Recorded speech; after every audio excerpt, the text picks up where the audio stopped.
Bismillahirrahmanirrahim. Assalamualaikum warahmatullahi wabarakatuh. Selamat pagi semua.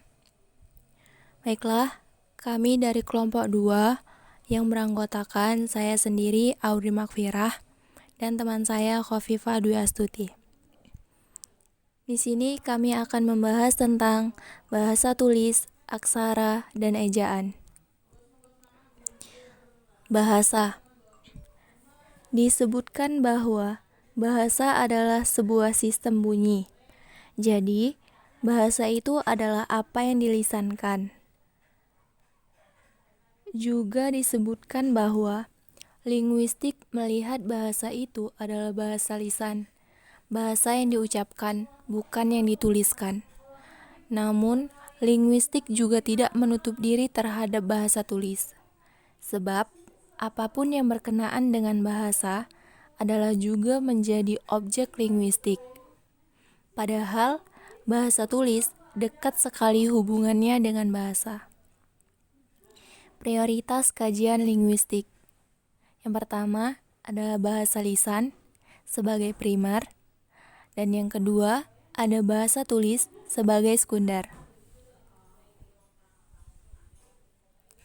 Bahasa tulis. Bahasa tulis adalah bentuk bahasa lisan yang menggunakan aksara sebagai sarananya. Lain dengan bahasa lisan yang memiliki unsur utama berupa bunyi, bahasa tulis unsur utamanya adalah huruf-huruf. Bahasa tulis dapat dibagi menjadi 2 ragam, yakni yang menggunakan bahasa baku dan bahasa yang tidak baku. Ragam bahasa tulis. Yang pertama ada bahasa tulis baku. Bahasa tulis baku umumnya digunakan pada urusan karya ilmiah dan kewartawanan. Yang kedua itu ada bahasa tulis tidak baku. Bahasa tulis tidak baku dapat berupa obrolan di sosial media. Perbedaan bahasa tulis dan bahasa lisan. Bahasa tulis sebenarnya bisa dianggap sebagai rekaman bahasa lisan, sebagai usaha manusia untuk menyimpan bahasanya atau untuk bisa disampaikan kepada orang lain yang berada dalam ruang dan waktu yang berbeda. Namun, ternyata rekaman bahasa tulis tidak sempurna, dan bahasa tulis harus dibuat dengan pertimbangan dan pemikiran, sebab kalau tidak, maka peluang terjadinya kesalahan dan kesalahpahaman bahasa tulis akan sangat besar. Sedangkan bahasa lisan, kesalahannya bisa segera diperbaiki karena adanya banyak unsur bahasa lisan, seperti tekanan, intonasi, dan nada yang tidak dapat direkam secara sempurna dalam bahasa tulis, padahal dalam berbagai bahasa tertentu, 3 unsur itu sangat penting. Aksara. Aksara atau skrip adalah suatu sistem simbol visual yang tertera pada kertas maupun media lainnya seperti batu, kayu, kain, dan lain sebagainya, untuk mengungkapkan unsur-unsur yang ekspresif dalam suatu bahasa. Istilah lain untuk menyebut aksara adalah sistem tulisan. Aksara juga disebut huruf atau abjad dalam bahasa Arab, yang dimengerti sebagai lambang bunyi atau fonem, sedangkan bunyi itu sendiri adalah lambang. Secara etimologis, aksara secara etimologis berasal dari bahasa Sanskerta, yaitu akar kata a artinya tidak dan syara yang berarti termusnahkan. Jadi, aksara adalah sesuatu yang tidak termusnahkan atau kekal, langgeng, abadi. Dikatakan sebagai sesuatu yang kekal karena peranan aksara dalam mendokumentasikan dan mengabadikan suatu peristiwa komunikasi dalam bentuk tulis. Sejarah aksara. Yang pertama ada pada masa praaksara, dan yang kedua itu ada pada masa aksara. Pada masa praaksara, di India itu ada Dewa Ganesha yang mematahkan taringnya untuk digunakan sebagai alat tulis kitab suci Veda. Kemudian ada Mesir, Dewa Thoth menciptakan tulisan untuk Raja Tamus. Di Cina, ada Kaisar Changji atau utusan dewa yang menciptakan sebuah tulisan. Nah, pada masa aksara, ada aksara Paku atau aksara Mesopotamia atau Sumeria. Kemudian ada aksara hieroglif atau aksara Mesir, dan ada aksara Han atau aksara Cina. Selanjutnya, saya akan membahas mengenai asal mula tulisan. Berbicara mengenai asal mula tulisan, hingga saat ini belum dapat dipastikan kapan manusia mulai menggunakan tulisan. Ada cerita yang menyatakan bahwa tulisan itu ditemukan oleh Cadmus, seorang pangeran dari Punisia, dan lalu membawanya ke Yunani. Atau dalam fabel Cina, dikisahkan bahwa yang menemukan tulisan adalah Ti Sangchen, Tuhan bermata empat, dan sebagainya. Para ahli memperkirakan tulisan itu berawal dan tumbuh dari gambar-gambar yang terdapat dari gua-gua di Altamira di Spanyol Utara dan di beberapa tempat lain. Jenis aksara. Yang pertama ada aksara piktografis. Aksara piktografis adalah suatu ideogram yang menyampaikan suatu makna melalui penampakan gambar yang menyerupai atau meniru keadaan fisik objek yang sebenarnya. Tanda atau gambar yang termasuk piktogram disebut piktograf. Contoh suatu piktograf meliputi gambar-gambar kuno dan lukisan prasejarah yang ditemukan dalam dinding gua. Piktograf juga digunakan dalam menulis dan sistem grafis. Contoh dari aksara piktografis antara lain ada piktograf yang dibuat oleh penduduk asli Amerika di Great Gallery, Horseshoe Canyon, Canyonlands National Park. Ada contoh piktograf yang disediakan oleh National Park Service Amerika Serikat. Ada piktograf tahun 1510 yang menceritakan kedatangan misionaris ke Hispaniola.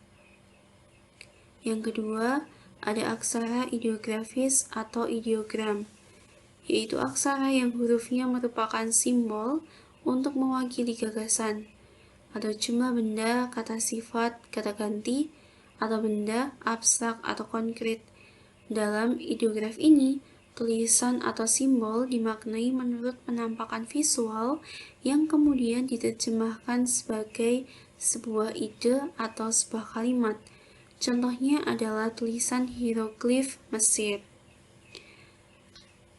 Contoh gambar dari aksara ideografis adalah contoh penggunaan aksara ideografis pada suku Maya, Zapotec,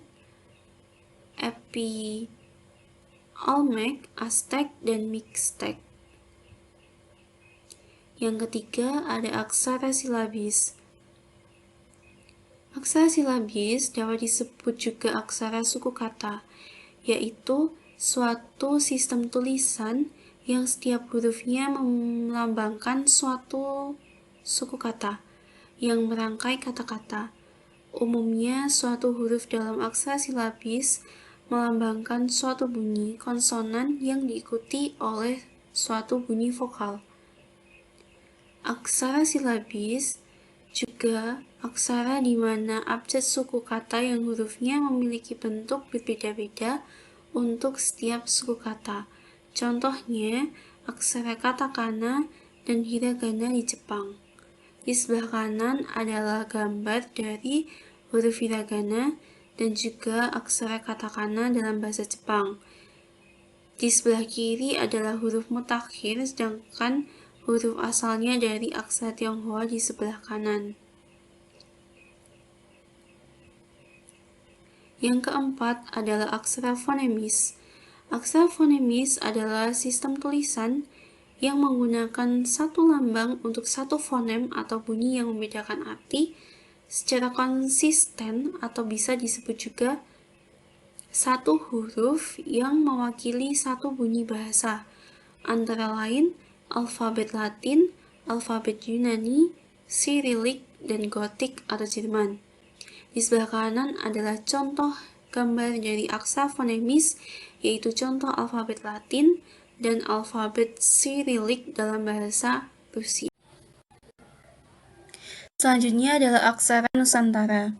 Sebelum tulisan Romawi atau Latin itu tiba di Indonesia, berbagai bahasa di Indonesia telah mengenal aksara, seperti yang dikenal dalam bahasa Jawa, bahasa Sunda, bahasa Bugis, bahasa Makassar, bahasa Lampung, bahasa Batak, dan bahasa Sasak, di mana aksara-aksara ini diturunkan dari aksara Pallawa yang tersebar di Indonesia bersamaan dengan penyebaran agama Hindu dan agama Buddha.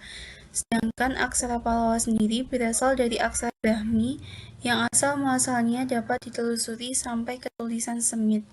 Jadi, aksara Pallawa itu seasal dengan aksara Ibrani, Parsi, dan Arab.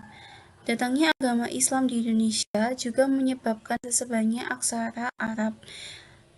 Aksara Arab ini dengan berbagai modifikasi digunakan dalam bahasa Melayu, Jawa, dan beberapa bahasa daerah lain. Aksara Arab yang digunakan kini di wilayah Malaysia disebut aksara Jawi, sedangkan yang dipakai di Indonesia dulu disebut aksara Arab Melayu atau Arab Indonesia, dan yang dipakai dalam bahasa Jawa disebut aksara Pegon. Perbandingan aksara-aksara yang menurunkan aksara Latin dapat dilihat dari gambar berikut.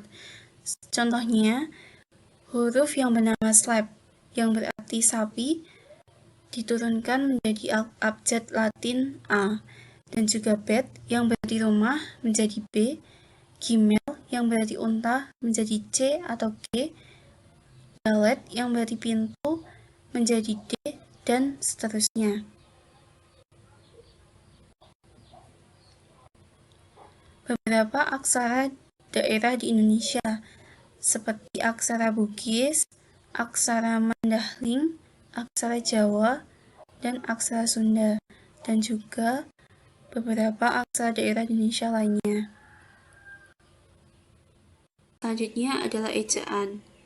Ejaan adalah penggambaran bunyi bahasa, kata, kalimat, dan lain sebagainya dalam tulisan atau huruf-huruf serta penggunaan tanda baca. Ejaan biasanya memiliki 3 aspek, yaitu 1. Aspek fonologis yang menyangkut penggambaran fonem dengan huruf dan penyusunan abjad. Yang kedua, aspek morfologis yang menyangkut penggambaran satuan-satuan morfemis. Yang ketiga, ada aspek sintaksis yang menyangkut penanda ujaran berupa tanda baca. Ejaan yang disempurnakan atau EYD terdiri dari 26 grafem tunggal dan fonem sebagai berikut, mulai dari A sampai Z. Nah, ada pendapat umum yang mengatakan bahwa ejaan yang ideal adalah ejaan yang melambangkan tiap fonem hanya dengan suatu huruf atau sebaliknya. Setiap huruf hanya dipakai untuk melambangkan satu fonem. Salah satu ejaan yang sudah dikatakan ideal yaitu ejaan untuk bahasa Fin dan bahasa Turki. Sekian presentasi dari kelompok 2 mengenai bahasa tulis, aksara, dan ejaan. Terima kasih. Wassalamualaikum warahmatullahi wabarakatuh.